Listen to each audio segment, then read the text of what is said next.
My name is Sophia, and I am 26 years old. I never thought I would wake up in a hospital bed fighting for my life, while my parents told the doctors they could not come because my sister Victoria was walking her dog. Even after the doctor warned them that night might be my last, they never showed up. This was not the first time they had chosen Victoria over me, but I decided it would be the last. Let me tell you about the letter I left behind that changed everything. Before I begin my story, drop a comment letting me know where you are watching from, and hit that like and subscribe button if you have ever felt invisible in your own family. I grew up in a quiet suburban neighborhood in Pennsylvania, in a house with a white picket fence that looked perfect from the outside. My parents, Harold and Diana Wilson, had 2 daughters. I was the oldest, and my sister Victoria came along 3 years later. From the moment she was born, there was something different about how my parents treated us. When I was 7, I won first place in the school science fair. I rushed home with my blue ribbon bursting with excitement to show my parents. They gave me a quick pat on the head before turning their attention back to Victoria, who was learning to ride her bike without training wheels. I told myself it made sense. Learning to ride a bike was a bigger milestone than a science project. By the time I was 12, I had grown accustomed to the pattern. When I brought home straight, as on my report card, my mother would nod approvingly but save her enthusiastic praise for Victoria, who had managed to get a B- in art. When I qualified for the state swimming championships, my father said he was proud but could not attend because Victoria had a minor cold and needed him at home. I became an expert at making excuses for them. They were busy. Victoria was younger and needed more attention. I was more independent and could handle things on my own. I convinced myself these were all reasonable explanations for why my achievements seemed to disappear into thin air while Victoria got celebrated for the smallest accomplishments. What made things more complicated was my health. At 16, I was diagnosed with a severe autoimmune disorder that required daily medication and regular monitoring. My condition could flare up from stress, certain foods, and particularly animal dander. Even with this serious diagnosis, my parents seemed to treat my health issues as an inconvenience. When I had to miss school for doctor appointments, my mother would sigh heavily about having to rearrange her schedule. When I had a reaction and needed to go to the emergency room, my father would complain about the medical bills on the drive over. Victoria never had any major health problems. She was the picture of vitality, always energetic and outgoing. She became a soccer star in high school, and my parents never missed a single game. They would sit in the stands with giant homemade signs cheering her name, while I sat beside them, often feeling dizzy or nauseated from a flare-up, but determined to support my sister despite my parents' lack of support for me. As we grew older, the disparity in how we were treated became even more pronounced. When it came time for college, my parents told me they could only afford to help one of us financially, and since Victoria was not as academically inclined, she would need the support more. I worked 3 jobs to put myself through college while maintaining a 4.0 GPA. Meanwhile, Victoria dropped out after 1 semester because she found it too stressful, and my parents comforted her by buying her a brand new car. Despite all of this, I maintained hope that someday my parents would see me. Really see me. I kept trying to earn their approval, their attention, their love. I graduated with honors, secured a good job at a marketing firm, and even made sure to visit home regularly. I always brought thoughtful gifts for everyone, remembered all their favorite things, and went out of my way to be the perfect daughter. But no matter what I did, Victoria remained the sun around which our family orbited. Last year, after yet another holiday where I felt like a guest in my own family, I finally decided to create some space for myself. I moved to a city about 30 miles away, close enough to visit but far enough to establish some independence. I found a nice 1-bedroom apartment, continued excelling at my job, and started building a life that was not defined by seeking my parents' approval. Victoria, now 23, still lived at home. She cycled through a series of part-time jobs, none lasting more than a few months. She spent most of her time shopping, going to parties, and posting on social media. My parents continued to support her financially and emotionally, acting as if this was perfectly normal for a woman in her 20s. The dynamic reached a new level when Victoria decided she wanted a dog. Not just any dog, but an expensive purebred Samoyed that cost more than $3,000. Despite knowing about my severe allergies to animal dander, my parents not only approved but paid for the dog and all its accessories. They converted their home office into a special room just for the dog, complete with custom furniture and climate control. When I expressed concern about not being able to visit anymore due to my allergies, my mother simply said, "You can take your medication, sweetie. Victoria really needs this dog for her emotional well-being." That was my family in a nutshell. Victoria's emotional well-being always trumped my physical health. Her desires always outweighed my needs. But still, they were my family, and some desperate part of me kept hoping that someday things would change. I maintained a good relationship with Victoria despite everything. She was spoiled and self-centered, but I did not believe she was deliberately malicious. She had simply grown up in an environment where she was the priority, and she did not know any different. Sometimes when it was just the two of us, I could glimpse the sweet little sister I had built sandcastles with as a child. Those moments kept me holding on, hoping that beneath the layers of favoritism and dysfunction, there was still a real family connection to be salvaged.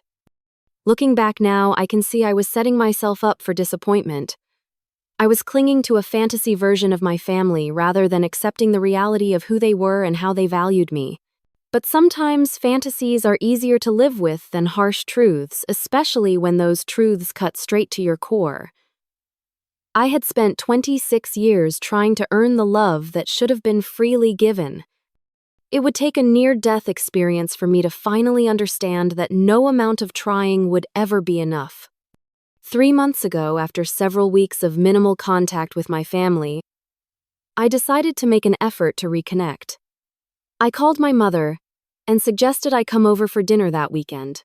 To my surprise, she seemed genuinely excited about the idea and immediately agreed. "That sounds wonderful, Sophia. We have not seen you in so long. I will make your favorite lasagna and your father will pick up that cheesecake you like from the bakery downtown." Her enthusiasm sparked a familiar hope within me. Maybe they had noticed my absence after all. Maybe they did care. I spent the rest of the week looking forward to Saturday, even splurging on a nice bottle of wine to bring along and a new outfit that I thought my mother would approve of. As Saturday approached, I made sure to take extra doses of my medication. My condition had been relatively stable lately, and I wanted to keep it that way for the family dinner. I also prepared mentally, reminding myself not to expect too much and to focus on enjoying whatever positive interactions occurred rather than dwelling on any disappointments. When I arrived at my parents' house that evening, I was greeted by my mother's warm hug and the delicious smell of her homemade lasagna. For a moment, everything felt perfect. Then I heard a bark from inside the house, and my heart sank. "Is Victoria's dog here?" I asked already, feeling the familiar tightness in my chest that preceded an allergic reaction. "Of course Snowball is here.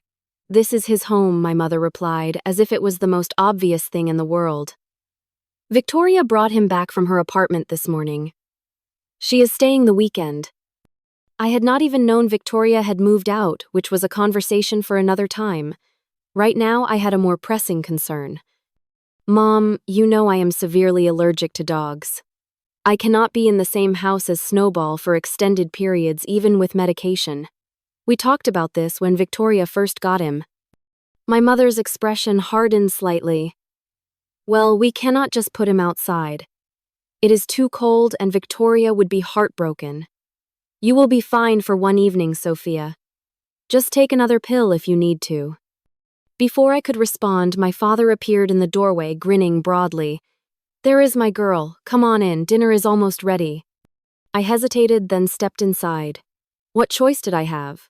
I had driven 30 miles for this dinner, bought wine and a new outfit, and built up expectations for a nice family evening. Walking away now would only cement my role as the difficult daughter who could not even make it through one family dinner without causing problems. Inside, Victoria was curled up on the couch with Snowball, a large, white, fluffy dog who immediately started barking excitedly when he saw me. Victoria looked up from her phone long enough to give me a quick wave. Hey sis, look how big Snowball has gotten. Is not he gorgeous? She buried her face in the dog's fur, completely oblivious to my discomfort. I kept my distance, trying to breathe shallowly. He is certainly fluffy. I did not realize he would be here tonight. Where else would he be? Victoria laughed. He is family. Those words stung more than she could know.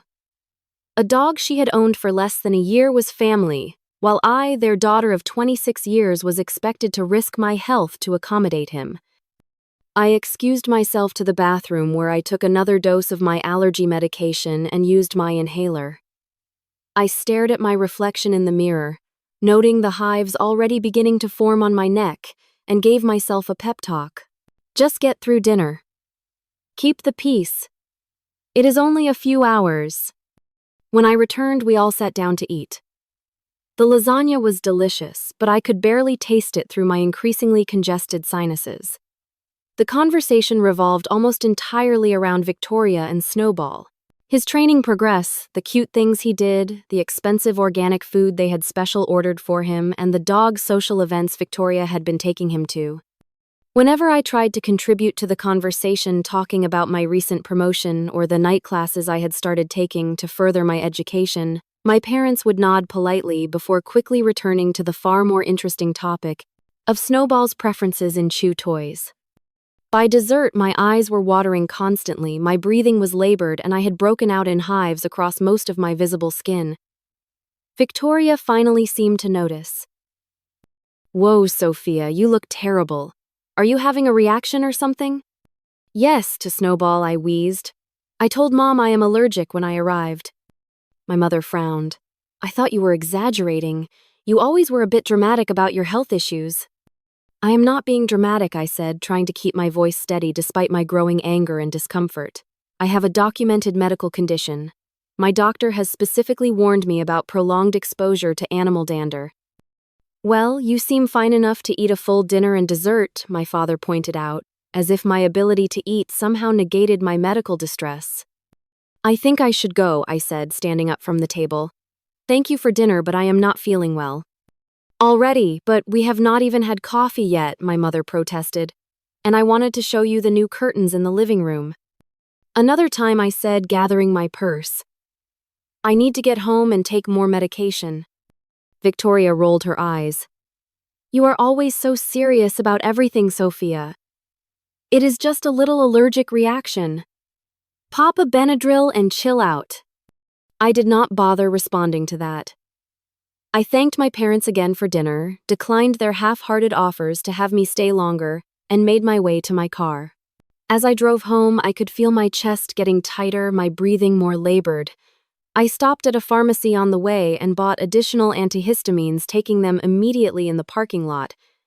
By the time I reached my apartment, I was exhausted, both physically from the allergic reaction and emotionally from yet another family gathering where I felt utterly invisible.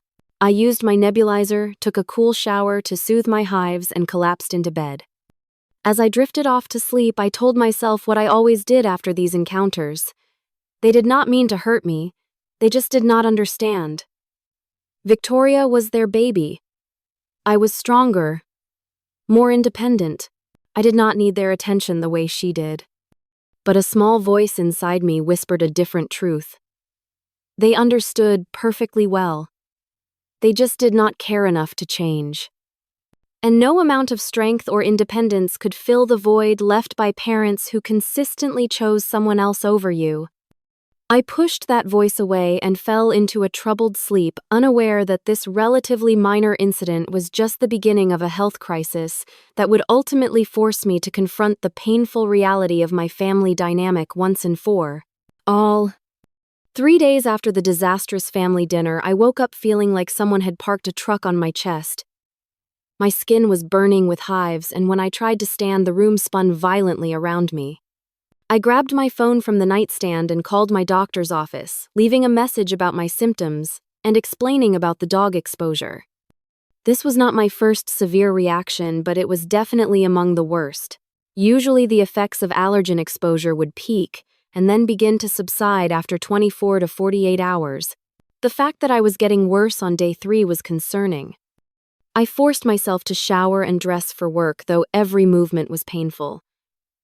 I had an important presentation that day that I had spent weeks preparing for.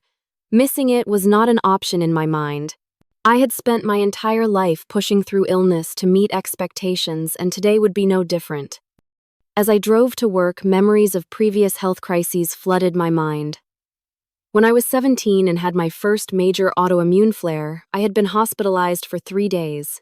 My mother had visited once for less than an hour, explaining that Victoria had a recital she could not miss. My father had called daily but never came in person. He had said hospitals made him uncomfortable. When I had pneumonia during my sophomore year of college, I had been so sick I could barely walk to the bathroom. My roommate had called my parents concerned. They had sent money for medication but explained they could not come visit because Victoria was going through a breakup and needed their emotional support. Each time I had told myself it was fine. I was an adult. I could handle being sick alone. I did not need my mommy and daddy to hold my hand. But the truth was, being chronically ill and having no family support was incredibly lonely and demoralizing. By the time I reached my office, I knew I had made a mistake coming in. My breathing was shallow and rapid, and dark spots danced at the edges of my vision. My colleague Natalie took one look at me as I stumbled to my desk and immediately came over. "Sophia, you look absolutely terrible. What is going on?" Her face was creased with genuine concern. "Allergic reaction," I managed to explain between labored breaths. "Got exposed to a dog at my parents' house. Thought I could push through it." Natalie frowned. "You need to see a doctor right now. This looks serious." "I have a presentation," I protested weakly. "I will cover your presentation," she insisted. "Your health is more important than any work meeting. Do you need me to drive you to urgent care?" I shook my head, touched by her concern, but still reluctant to admit how bad I felt. "I will call my doctor again. If they think I should come in, I will get an Uber." Natalie looked skeptical, but returned to her desk after extracting a promise that I would keep her updated. I called my doctor's office again and was put through to the nurse. After describing my symptoms, she told me in no uncertain terms to go to the emergency room immediately. "This sounds like it could be developing into anaphylaxis," she explained. "With your history, we cannot take chances. You need to be seen right away." I hung up and sat there for a moment, contemplating my options. Part of me still wanted to stay for the presentation to prove I could push through anything. But another part, the rational part that had been silenced so often, knew this was serious. I gathered my things and approached Natalie's desk. The nurse said I should go to the ER. "Could you let Brian know I will not make the presentation?" "Of course," she said, already reaching for her purse.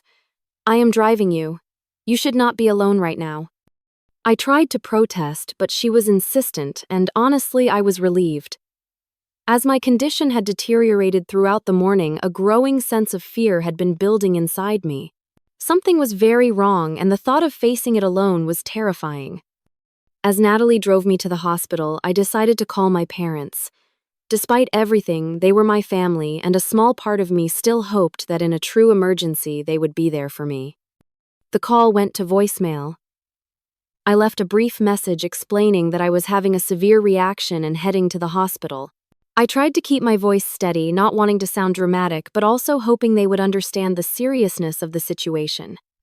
Next, I tried calling Victoria, thinking she might be able to reach our parents if they were not answering their phones. "Hey, what is up?" she answered, the sound of her dog barking loudly in the background. "Victoria, I am having a really bad reaction," I explained, my voice growing weaker. "I am on my way to the hospital. I cannot reach Mom and Dad. Could you let them know?" "Oh, that sucks," she said, sounding distracted. "Snowball, stop that. Sorry, he is trying to eat my shoes." "Yeah, I will tell them when I see them. They are taking me and Snowball to that new dog park today." "Victoria, this is serious," I emphasized. "I need them to know I am going to the hospital. Now." Okay, I will text them. Gotta go, Snowball is destroying my favorite sneakers. Feel better?" And with that, she hung up. I stared at my phone in disbelief. Even now, with me heading to the emergency room, Victoria and her dog remained the priority. I slumped back against the car seat, fighting tears of frustration and hurt. "Family," Natalie asked sympathetically. "Something like that," I muttered. By the time we reached the hospital, I was struggling to stay conscious. My throat felt like it was closing, and the hives had spread to the point where my skin felt like it was on fire. Natalie helped me into the emergency room, where the triage nurse took one look at me and immediately called for assistance. What followed was a blur of activity. I was rushed into a treatment area, given injections of epinephrine and steroids, and hooked up to various monitors. Doctors fired questions at me about my medical history, my exposure to allergens, and my current medications. I tried to answer as best I could, but I was fading in and out of awareness. The last clear memory I had was of calling out for my neighbor, Mrs. Garza, asking her to feed my cat. Mrs. Garza was the elderly woman who lived next door to me. She had no connection to the hospital and was not there, but in my confused state, I was concerned about my pet being alone. Then darkness claimed me entirely. I later learned that as my condition worsened, the hospital staff had made multiple attempts to contact my parents. They had finally reached them around 6 p.m., some 4 hours after I had been admitted. The conversation, as it was relayed to me later by a nurse who had been present, went something like this. "Mr. and Mrs. Wilson, this is Mercy General Hospital. Your daughter Sophia has been admitted with a severe anaphylactic reaction. Her condition is critical, and we strongly recommend you come immediately." "Tonight, we cannot possibly come tonight," my father had apparently replied. "Our other daughter is walking her dog at that new park across town, and we need to pick her up afterward." "Sir, I do not think you understand. Your daughter is in critical condition. The doctors are doing everything they can, but her organs are starting to show signs of stress. Tonight might be her last night. You really should be here." There had been a pause before my mother spoke. "Well, we cannot just leave Victoria stranded with her dog. Surely Sophia will stabilize soon. We can come by tomorrow if she is still there." The nurse had apparently been so shocked she could barely respond. "I will note in her chart that you were informed of her condition," she had finally said before hanging up. As I drifted through varying states of consciousness, I was vaguely aware of voices around me, of machines beeping, of hands gently tending to me. At one point, I opened my eyes to see a nurse holding my hand. She was older, with kind eyes and gray hair peeking out from her cap. "You hang in there, sweetheart," she said softly. "I am staying right here with you." I squeezed her hand weakly in response, grateful for this stranger's compassion when my own family had abandoned me once again. Throughout the night, my condition remained critical. My body was essentially at war with itself, my overactive immune system attacking my own tissues in response to the prolonged allergen exposure. The medical team worked tirelessly, adjusting medications and monitoring my vital signs. By morning, I had stabilized somewhat, though I remained in the intensive care unit. The crisis had passed, but the damage to my body, and even more so to my heart, had been done. Natalie had contacted some of my other colleagues, and throughout the next day, a steady stream of coworkers and friends came to visit. They brought flowers, cards, and genuine concern. People I saw every day but had never considered close friends showed up and sat with me, sharing stories and keeping my spirits up. Not once did my parents call to check on my condition. Not once did Victoria text to see if I was still alive. As the reality of their absence sank in, something inside me finally broke. The fantasy I had clung to for 26 years, the hope that deep down my family truly loved me, finally shattered completely. In its place grew a strange sense of clarity. For the first time, I saw my family exactly as they were, not as I wished them to be. And with that clarity came the beginning of a plan, the letter that would change everything. The first 72 hours in the hospital remain mostly a blur in my memory. I have flashes of consciousness, the cold rush of medication entering my veins through the IV, the constant beeping of monitors, the squeak of nurses' shoes on linoleum floors, and the persistent feeling that I was drowning despite the oxygen mask covering my face. What I remember with perfect clarity, however, is the moment I fully regained consciousness, and realized no one from my family was there. I opened my eyes to the sterile white ceiling of the intensive care unit and turned my head half expecting against all reason to see my mother in the chair beside the bed. Instead, there was a young nurse checking my vitals. "Welcome back," she said with a warm smile when she noticed I was awake. "You gave us quite a scare." "My parents?" I asked, my voice a painful rasp. Her smile faltered slightly. "I do not believe they have been in yet. Would you like me to try calling them again?" That was when the full reality hit me. I had nearly died, and my parents had chosen not to come because Victoria needed help with her dog. I had known they favored her, but some part of me had always believed that in a true life or death situation they would be there for me too. That belief had been the last thread holding together my image of us as a real family. Now that thread had snapped? "No," I said after a long moment. "Do not call them." The nurse, whose name badge read Ellie, seemed to understand something of what I was feeling. She gently patted my hand. "You have had other visitors, though. A woman named Natalie has been here every day, and several other friends have stopped by. They have been very concerned about you." I felt tears sliding down my cheeks. Colleagues and casual friends had shown more care for me than my own parents. The contrast was both heartbreaking and illuminating. Throughout that day, as my condition stabilized enough for me to stay conscious longer, I learned more about what had happened. Dr. Rivera, a specialist in immunology, came to explain the severity of what my body had gone through. "You experienced a particularly severe biphasic anaphylactic reaction," she explained. "The initial exposure to the allergen triggered the first phase, but then your body seemed to recover slightly before launching into a much more severe second phase. This is why you felt worse days after the exposure rather than immediately. Your autoimmune condition complicated matters, essentially creating a perfect storm in your system." "Could I have died?" I asked, needing to hear the truth. Dr. Rivera looked me directly in the eyes. "Yes, Sophia. Without prompt medical intervention, this type of reaction can be fatal. The fact that your symptoms progressed over days rather than hours actually made it more dangerous, as many people would not seek help until critical organ systems were already compromised." She went on to explain that I would need to stay in the hospital for at least another week while they monitored my recovery and adjusted my medication regimen. The extended dog exposure had triggered such a severe response that my entire treatment plan needed to be reconsidered. As the day progressed, more pieces of the puzzle fell into place. Natalie visited during her lunch break and filled me in on what had happened after I lost consciousness. "The emergency room staff called your parents multiple times," she said, her expression a mixture of anger and disbelief. I was still there for the first call, and I could not believe what I was hearing. "The doctor literally told them you might not make it through the night, and they said they could not come because Victoria needed help with her dog." I nearly grabbed the phone to scream at them myself. She went on to tell me that she had stayed at the hospital until late that night, only leaving when the nurses assured her I had stabilized. She had returned the next morning before work and had been checking in daily since then. Other colleagues had organized a rotation so someone would visit me at least once a day. "We all pitched in for the flowers," she added, gesturing to a beautiful arrangement beside my bed. "And Brian said to tell you not to worry about the presentation.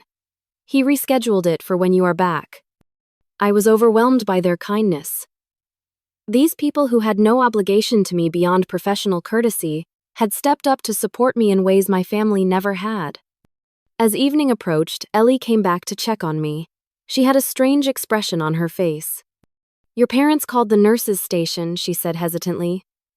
"They wanted to know your condition and said they might come by tomorrow." Might I repeated the word, tasting bitter in my mouth. "I can make sure they are updated on your condition if you would prefer not to see them," she offered, and I realized she had picked up on my distress. I was silent for a long moment, processing the emotions churning within me. Anger, hurt, disappointment, but strangely also a growing sense of resolve. For the first time in my life, I was seeing my relationship with my parents with complete clarity, stripped of the desperate hope and excuses I had always made for them. "If they come," I finally said, "I do not want to see them yet. Please tell them I am resting and cannot have visitors." Ellie nodded, her eyes reflecting understanding. Of course. That night, as I lay awake listening to the rhythmic sounds of the hospital, I made a decision. I would use this time, this forced pause in my life, to finally address the toxic dynamic that had shaped my existence for 26 years. I would write a letter, a final communication to my parents, laying bare the truth of our relationship and establishing the boundaries I should have set long ago. The next morning, I asked Ellie for paper and a pen. She brought them without question, along with a small lap desk I could use in bed. As my strength slowly returned over the next few days, I worked on the letter, pouring out decades of hurt, disappointment, and finally my decision to prioritize my own well-being. During this time, the contrast between my biological family and the community that had formed around me grew increasingly stark. Natalie continued to visit daily, often bringing small comforts from home or updates from work. Other colleagues stopped by with books, magazines, and conversation that helped distract me from the physical discomfort of recovery. Mrs. Garza, my elderly neighbor whom I had called out for in my delirium, actually did come to visit after Natalie tracked her down to check on my cat. She arrived with homemade soup in a thermos and stories about how my cat was doing, having taken it upon herself to care for him in my absence. "I have 5 children and 12 grandchildren," she told me as she sat beside my bed. "But none of them live nearby. We look out for each other, you and I. That is what neighbors should do." Even Dr. Rivera went beyond professional requirements, spending extra time explaining my condition and treatment options, answering all my questions with patience and respect. When I mentioned my parents' refusal to come, she did not offer platitudes or excuse their behavior. "That must be incredibly painful," she said, simply acknowledging my hurt without minimizing it. "Sometimes the families we create in life are more important than the ones we are born into." Her words stayed with me as I continued to work on my letter. By the 6th day of my hospitalization, I had completed it, a 4-page handwritten document that represented both an ending and a beginning. I sealed it in an envelope that Ellie provided and waited. On the 7th day, as I was starting to prepare for discharge, Ellie came into my room with news. "Your parents called again. They said they are definitely coming to visit this afternoon. Around 3. Would you like me to tell them you are not receiving visitors?" I took a deep breath, feeling strangely calm. "Number. I want you to let them come, but I will not be here." She looked confused. "Are you being discharged this morning?" "Yes," I said, having already discussed my release with Dr. Rivera. "But I have a favor to ask. When my parents arrive, could you give them this?" I handed her the sealed envelope. "And could you place it on the bed so it looks like I left it there for them to find?" Ellie looked at the envelope, understanding dawning in her eyes. "Of course," she said softly. "I can arrange that." By 2:30 that afternoon, I had been officially discharged. Natalie had picked me up and was waiting with me in a small coffee shop across from the hospital. From where we sat, I could see the hospital entrance. At precisely 3:15, I watched my parents walk through those doors, finally coming to see their daughter after she had nearly died a full week earlier. I did not know exactly what would happen when they read my letter, but I knew with absolute certainty that our relationship would never be the same again. And for the first time in my life, that thought did not fill me with dread, but with a profound sense of liberation. Natalie's spare bedroom became my sanctuary for the next 2 weeks. Her apartment was on the 3rd floor of a pet-free building with large windows that let in abundant natural light. It was the perfect environment for my physical recovery, free from allergens and full of fresh air and sunshine. "Stay as long as you need," she insisted when I expressed concern about imposing. "I live alone and have plenty of space. Plus, I enjoy the company." The first few days after hospital discharge were focused entirely on regaining my physical strength. I slept for 12 to 14 hours a day, my body demanding rest to heal from the trauma it had endured. Dr. Rivera had prescribed a new medication regimen that required careful monitoring, and Natalie helped me keep track of the various pills and injections. As my body slowly recovered, my mind began the equally important process of healing from decades of emotional neglect. The letter I had left for my parents had been a watershed moment, a clear line drawn between the person I had been desperate for their approval and the person I was becoming, determined to value myself even if they never would. The contents of that letter had poured out of me during those hospital days, each word a release of pain I had carried for too long. Dear Mom and Dad, by the time you read this, I will have been discharged from the hospital where I spent a week fighting for my life. The doctors called you the first night and told you I might not survive until morning. You chose not to come because Victoria needed help walking her dog. This was not the first time you have chosen Victoria over me. It has been the pattern of our family since my earliest memories. For 26 years, I have made excuses for your behavior.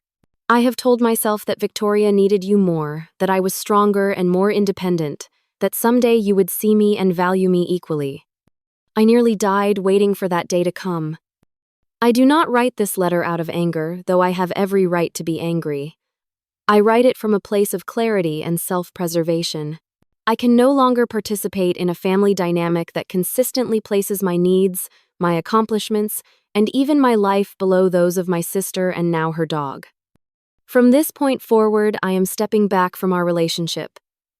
I need time and space to heal. Not just from this most recent health crisis, but from the lifelong pattern of being treated as less than. I will not be contacting you for the foreseeable future, and I ask that you respect my decision by not attempting to contact me either. If at some point you are genuinely interested in building a healthier relationship, one based on mutual respect and equal consideration, then we can revisit this decision. That would require acknowledgement of the harm that has been done and a commitment to change on your part. I do not hold out much hope for this outcome, but I leave the door unlocked rather than sealed shut. Not for your sake, but for mine. Because despite everything, letting go of the dream of having parents who truly see and value me is the hardest thing I have ever done. I am not doing this to punish you, I am doing it to save myself. Sophia. I had no way of knowing how they had reacted upon reading those words. Part of me had expected frantic phone calls or even a visit to Natalie's apartment, whose address they could have obtained from my building manager. But there had been nothing. Complete silence. Which in its way was the most telling response of all. A week after my discharge, I began seeing a therapist named Lydia, whom Dr. Rivera had recommended.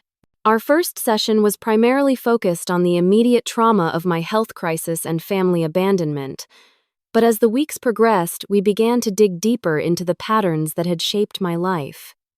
What you are describing is a classic golden child scapegoat dynamic, Lydia explained during our third session. Families with this pattern typically elevate one child, the golden child, as the repository of all their positive projections, while using another child, the scapegoat, as the target for all negative projections. But why, I asked. What did I ever do to deserve being the scapegoat?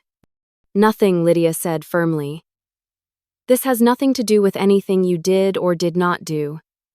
This dynamic develops from the parents' own unresolved issues and insecurities. The golden child makes them feel good about themselves as parents, because that child's dependency validates their importance. The more independent child often becomes the scapegoat, precisely because their self-sufficiency threatens the parent's sense of being needed. Her explanation struck a deep chord. My entire life I had believed that if I could just achieve enough, be perfect enough, somehow earn their love, things would change. But the truth was that my very strengths were what had made me the target of their neglect. The most insidious aspect of this dynamic, Lydia continued, is how it trains the scapegoat to constantly seek approval that will never come. You have been running on a hamster wheel of achievement and self-sacrifice, hoping to finally win the love that should have been freely given to you as their child. So what do I do now? I asked, feeling both liberated and lost with this new understanding. You grieve, she said gently. You acknowledge the parents you deserved but never had. You feel the anger, the sadness, the loss. And then gradually you build a life based on your own values rather than the desperate hope of finally being seen by people who have shown they are incapable of truly seeing you. Those sessions with Lydia became the foundation of my healing process.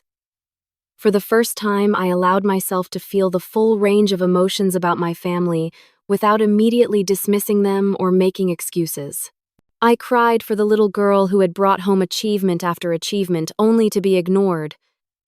I raged at the parents who had chosen a dog over their daughter's life. I mourned the family I had always wanted but never truly had. Alongside this emotional work, I began the practical process of rebuilding my life. 2 weeks after leaving the hospital, I felt strong enough to return to my own apartment. Mrs.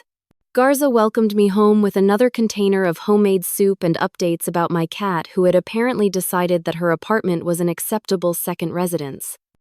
"He still comes to visit me every afternoon," she said with a chuckle. "I think he has decided we are family now." Her casual use of the word family made me smile. Perhaps family was not defined by blood or legal ties, but by who showed up when it mattered. As I settled back into my apartment, I made several significant changes. I invested in high-quality air purifiers for every room to reduce the risk of allergen exposure. I updated my emergency contacts, removing my parents and adding Natalie, and after asking her permission, Mrs. Garza. I even changed my advance medical directive to specifically state that my parents should not be consulted for medical decisions if I was incapacitated. 3 weeks after my discharge, I felt ready to return to work. My colleagues welcomed me back with genuine warmth, and Brian, my supervisor, assured me that my position had been secure during my absence. "Take it easy your first week back," he advised. "Your health comes first. The work will still be here." His considerations, so different from what I had experienced from my family, reinforced my growing understanding that respect and care should be normal, not exceptional in relationships.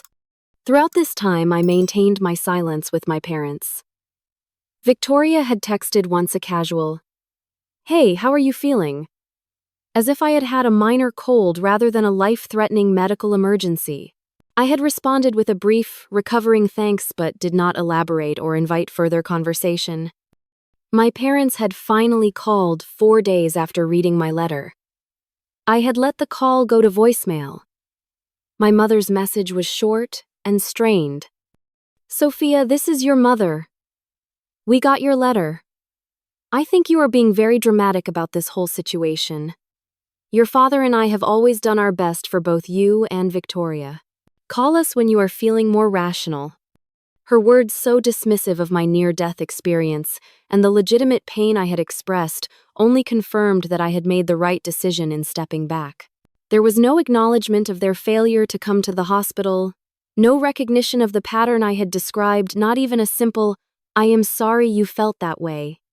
As the 4th week of my recovery began, I received a surprising call from Victoria. "Mom and Dad are acting weird," she said without preamble when I answered. "They would not tell me what was in your letter, but they have been fighting a lot and Mom keeps crying at random times." "What did you say to them?" "I told them the truth," I replied simply.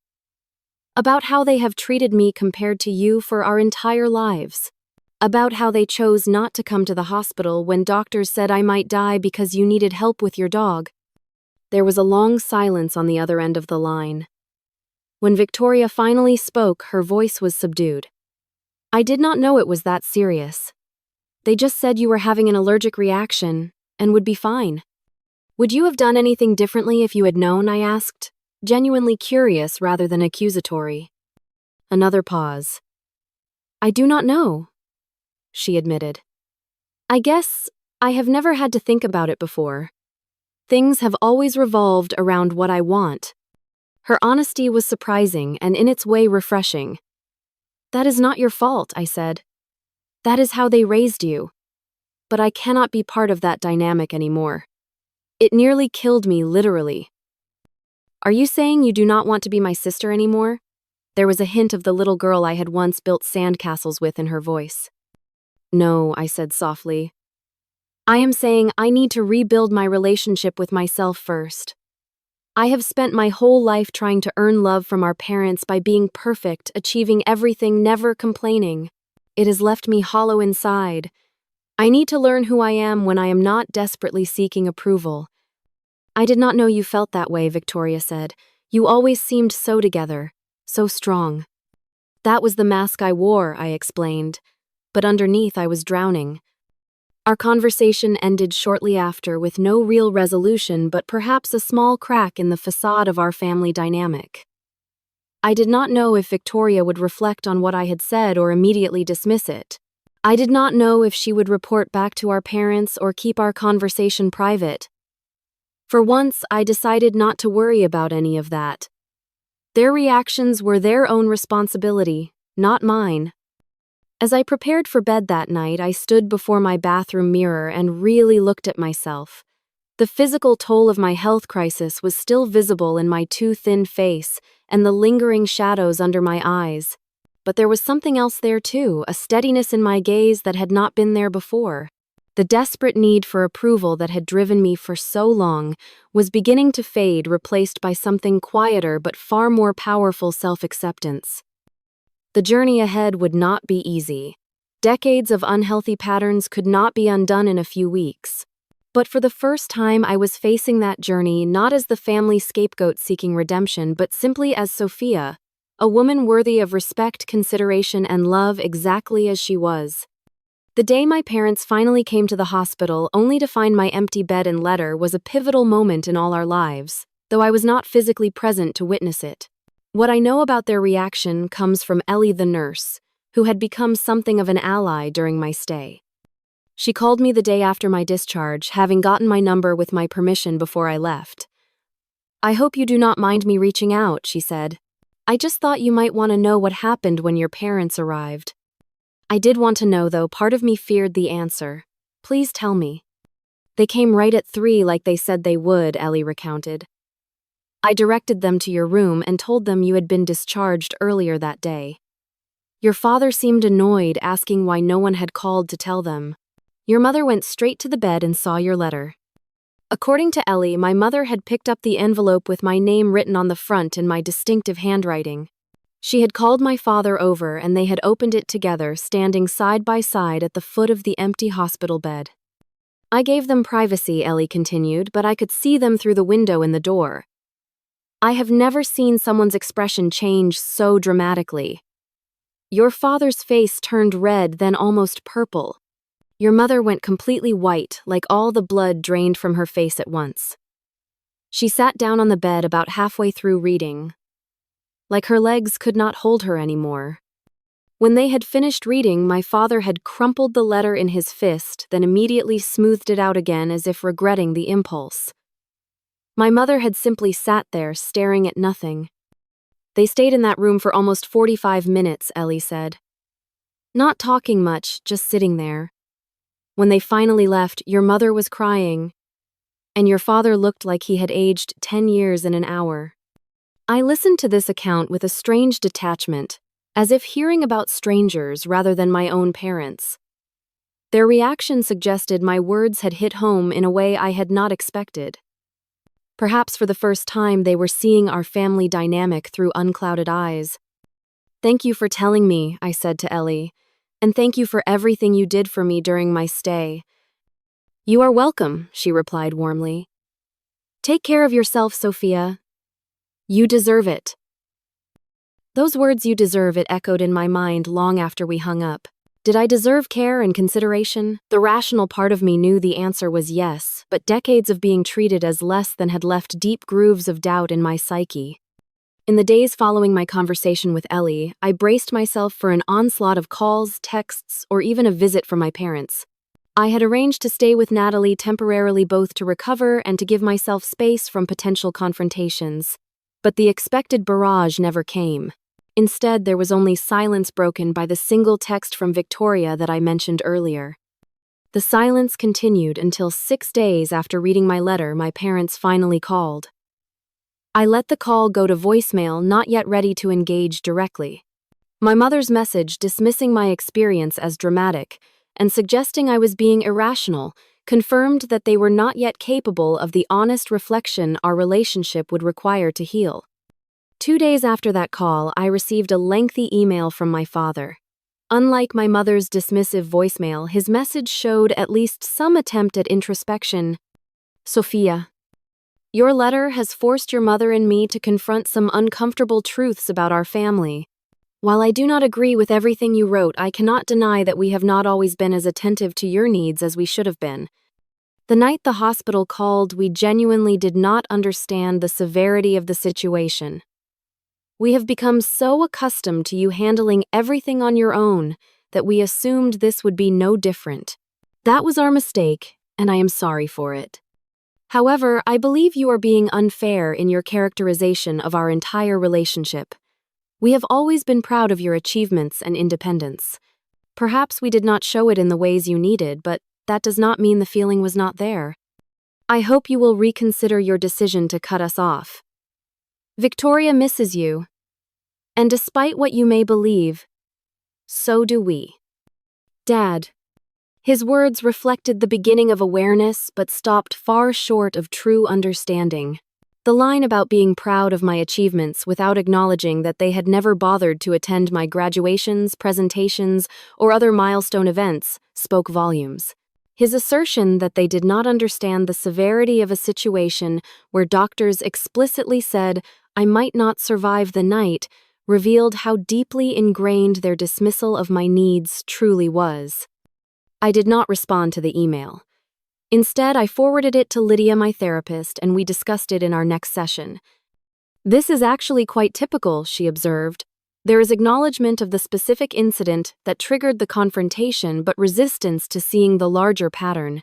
Note how he says you are being unfair in your characterization, essentially telling you that your lived experience is incorrect.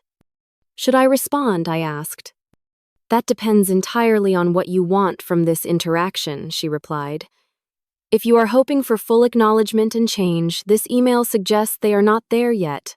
If you want to maintain some connection while establishing boundaries, a brief, neutral response might be appropriate. If you truly need complete space right now, silence is a valid option. After careful consideration, I decided to send a brief reply. Dad, thank you for acknowledging that you should have come to the hospital. That means something to me. However, this is not about one incident. It is about a lifelong pattern that nearly cost me my life. I need time and space to heal both physically and emotionally. I hope you can respect that. Sophia. Short, direct, and maintaining my boundary while acknowledging his small step toward understanding. I did not receive a reply. As the weeks passed and I settled back into my apartment and work routine, the silence from my parents continued. Victoria, however, began to reach out more frequently. Her texts evolved from casual check-ins to more thoughtful inquiries about my recovery and eventually tentative questions about our childhood. Was it really that bad for you growing up? She asked during one phone call, about a month after my hospital discharge. I always thought you had it all together. You were so smart and capable. Everyone always talked about how impressive you were. That was the outside, I explained. Inside, I was constantly striving to be perfect enough to finally earn Mom and Dad's attention and approval. Do you remember my high school graduation? I was valedictorian, but Mom and Dad left right after the ceremony because you had a minor cold. I do remember that she said slowly. I did not even have a fever. Mom just said I looked peaked and needed to rest. And my college graduation, they missed it entirely because you had a date that night and needed help choosing an outfit. I had forgotten about that, she admitted, her voice small. When you put it all together like that, it does sound really bad. These conversations with Victoria were complicated. On one hand, she had been as much a product of our dysfunctional family system as I had been, just playing a different role. On the other hand, she had benefited from that system at my expense for our entire lives. I tried to balance honesty about my experience with the understanding that her awakening to the reality of our family dynamic would be its own painful journey. 6 weeks after my hospital discharge, when I was fully back at work and settling into my new normal, the confrontation I had been both expecting and dreading finally occurred. My parents showed up at my apartment unannounced on a Saturday afternoon. I saw them through the peephole and considered not answering. But after taking a deep breath and centering myself, I decided to face them directly. I opened the door but did not invite them in. "Sophia," my mother said, her voice wavering slightly. "You look well." "What are you doing here?" I asked, keeping my tone neutral. "We need to talk," my father said. "This has gone on long enough. You cannot just cut your family out of your life because of one misunderstanding." The minimization of my near-death experience as a misunderstanding sent a flare of anger through me, but I kept my expression calm. "This is not a good time. If you want to talk, you need to call first and respect my boundaries." "Boundaries," my mother repeated, as if the concept was foreign to her. "We are your parents. We do not need permission to see our own daughter." "Actually, you do," I said firmly. "That is exactly what a boundary is. I asked for space in my letter, and showing up unannounced at my home is disrespecting that request." "This is ridiculous," my father huffed. "Victoria said you have been filling her head with all sorts of accusations about us being bad parents. We have done everything for you girls." "I have only told Victoria the truth about my experience," I replied. "If that conflicts with the story you have told yourselves about our family, that is something you need to examine." My mother's face crumpled. "How can you be so cold?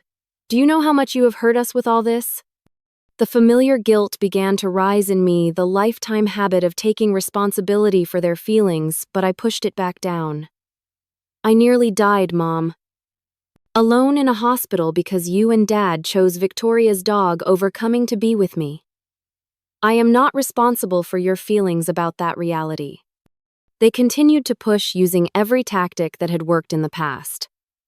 Guilt, obligation, dismissal of my experience, appeals to family loyalty.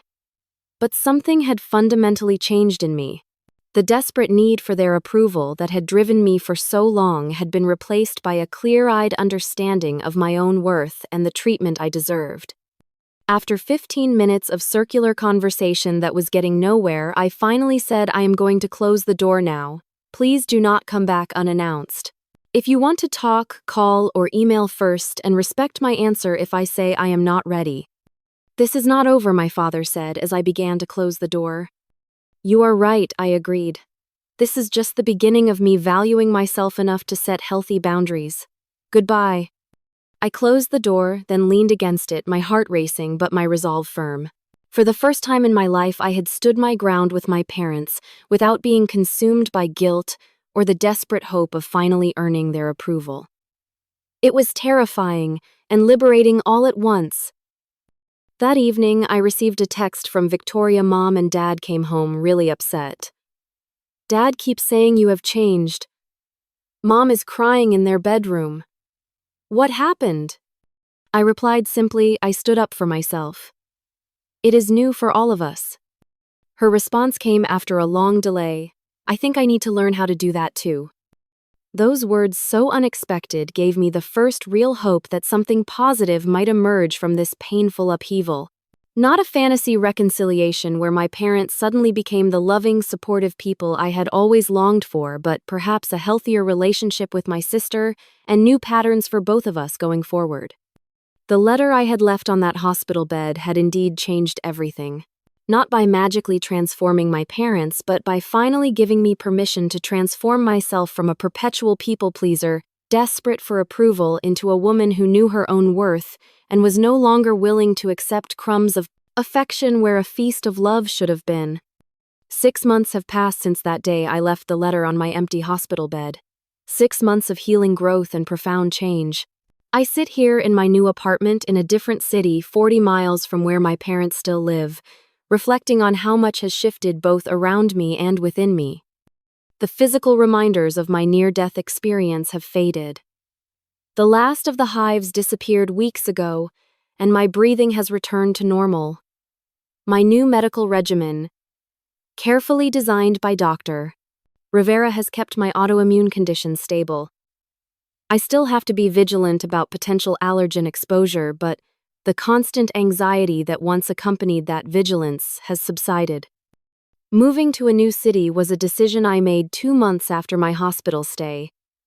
I needed a fresh start somewhere without the shadows of old patterns clinging to familiar corners.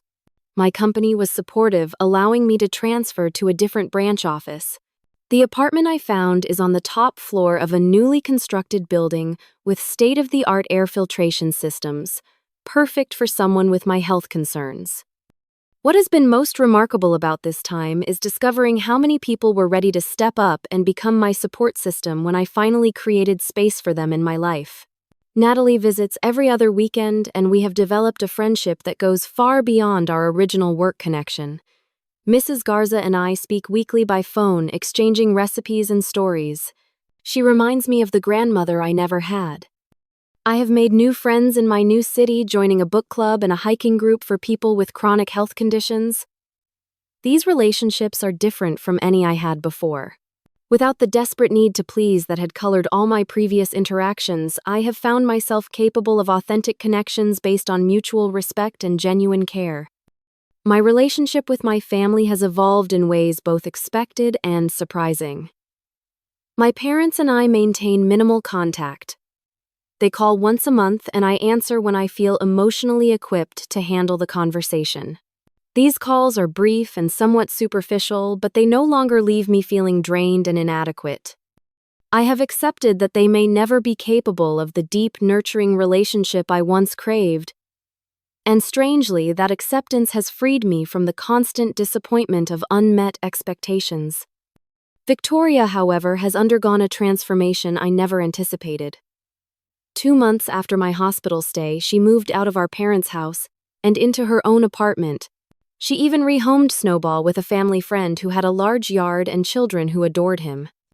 I realized I never actually wanted a dog, she confessed during one of our increasingly frequent calls.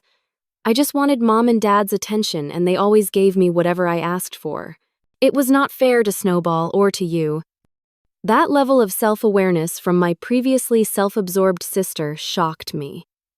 When I asked what had prompted this change, her answer was both simple and profound. Your letter. Not the one you left for Mom and Dad, but what you told me about having to be perfect to try to earn their love. It made me look at myself and realize I have been doing the same thing just differently. I was being the dependent, needy daughter because that got me their attention. But it was making me into someone I do not actually want to be. Victoria and I now meet for coffee once a month. Our relationship is still healing, still finding its new shape, but there is an honesty between us that never existed before. We are learning to be sisters without the distorting lens of our parents' favoritism. Therapy continues to be a cornerstone of my new life. Lydia has helped me understand that the healing process is not linear. There are still days when the old habits of thinking try to reassert themselves.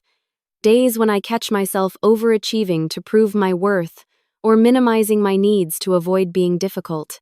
But now I recognize these patterns for what they are: echoes of a dynamic I have chosen to leave behind.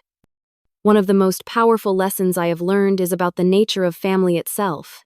Blood relationships are given to us by circumstance, but true family, the people who show up, who value us, who respect our boundaries while supporting our growth, we choose and create through our actions and commitments. The nurse who stayed past her shift to hold my hand when I was fighting for my life showed more family loyalty than the parents who chose a dog walk over their daughter's bedside. Natalie, who drove me to the hospital and visited daily during my recovery, demonstrated more care than the sister who could not be bothered to relay an emergency message. Mrs. Garza, who fed my cat and brought me soup, embodied the neighborly concern that is its own kind of family bond. My near-death experience clarified with brutal efficiency what truly matters in relationships. It is not shared DNA or legal ties that make a family. It is not grand gestures or dramatic declarations. It is the consistent choice to show up to see the other person fully, to respect their needs and boundaries, to care about their well-being as much as your own. I have learned that forgiveness does not necessarily mean reconciliation. I have forgiven my parents for being unable to give what they themselves probably never received. I understand that their treatment of me likely stems from their own unhealed wounds and limitations. But that forgiveness does not obligate me to continue participating in a dynamic that caused me immense pain and nearly cost me my life. Perhaps the most profound lesson has been about my own worth. For 26 years, I believed that if I could just achieve enough, sacrifice enough, be perfect enough, I would finally earn the love and attention that should have been freely given. I now understand that my value as a human being was never something I needed to earn. It was my birthright all along. The letter I left on that empty hospital bed was not just a goodbye to a toxic family dynamic. It was a hello to a new way of being in the world as a woman who knows her worth, who sets healthy boundaries, who chooses relationships that reflect rather than diminish her value. If you are watching this and recognize yourself in my story, if you are the family scapegoat, the overlooked child, the one who has spent your life trying to earn love that should be freely given, please know that you deserve better. Your worth is not determined by others' recognition of it. You do not need to achieve perfection to be worthy of care and respect. Sometimes the bravest thing we can do is to stop trying to earn love from those unable to give it freely, and instead, direct that energy toward building a life and relationships that honor our true value. If my story has resonated with you, please share it with someone who might need to hear this message. Hit the like button if you have found yourself nodding along and subscribe for more stories of healing and transformation. I would love to hear your thoughts in the comments about how you have learned to value yourself in challenging family dynamics. Thank you for witnessing my journey. May you find the courage to honor your own worth, whatever that looks like for you. Remember, the family that truly matters may not be the one you were born into, but the one you create through love, respect, and mutual care.